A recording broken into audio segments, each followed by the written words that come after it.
This one's a test on this Vodool endoscope or borescope.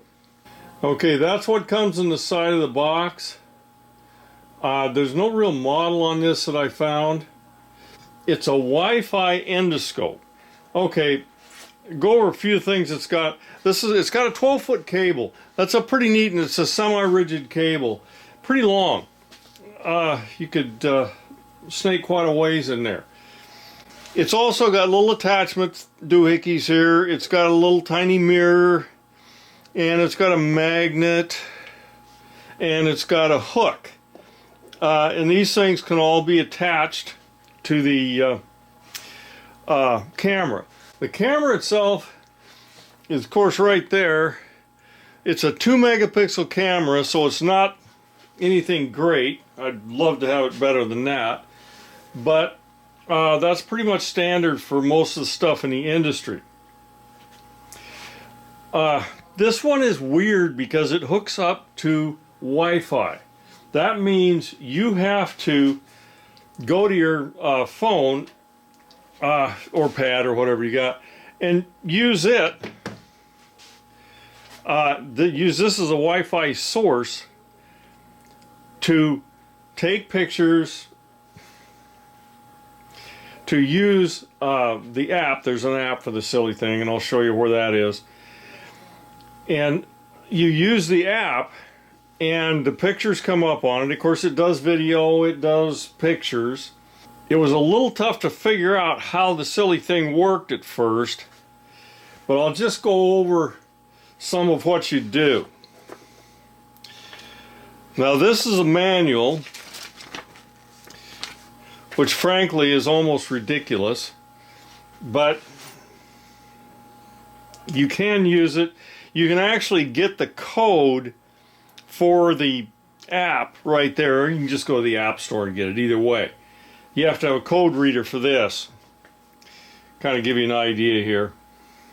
Okay, when the code reader comes up, and depending on what phone you have, you get it down like that until it comes up, and it'll put the app in, or like I said, you can go to the App Store, and there it is right there.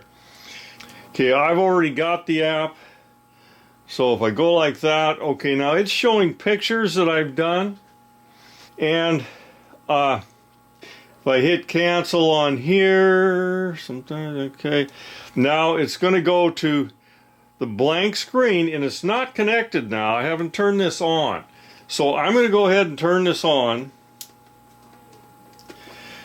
And it turns on the lights and stuff, of course, to the thing. Now it's not connected, and it's showing there's no connection on there. You're going to have to go back to settings and Wi-Fi, and you come up with this Wi-Fi camera there. Now the first time you come up, you have to put the password in. Password is right there in the box, so that's not a problem. And you select the Wi-Fi. Now it takes you off of Wi-Fi while this is happening, so you can't do anything else. Okay, the light is now steady. That means it's working. So let's go back.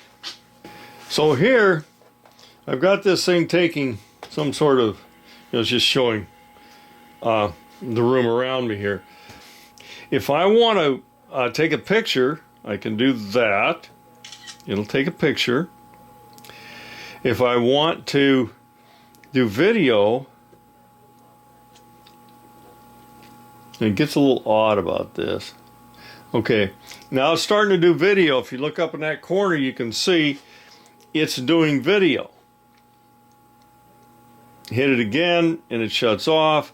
If I wanted to look at video, right there in the little thingy, and, oh, let's see. Okay, that's showing that video. So I've got to record it. Now, I can get out of there, get back to here, and if I want to see the pictures, there it is. The pictures are there, but I can't do anything with these pictures. I can't download them to anything else. All I can do is use them on there. Okay, it seems that this this unit will work with the iPhone. This is an iPhone I'm using here, but you can't save the pictures on an iPhone. I did get a couple of them to save, but it's not going to do it continuously. So you're going to have an Android to make this thing work the way it is. Here's the instructions on it. I can't say whether it works or not because I haven't tried it, but you can't use an iPhone with it. So overall, is this thing any good? Well, I like it because it works with a phone. Once I get things on a phone, I can put them any place I want to put them and move them around. So I kind of like that. I don't need a computer to deal with it. But if you have an iPhone, I think you're kind of out of luck on this thing. Anyway, that's what I think of it.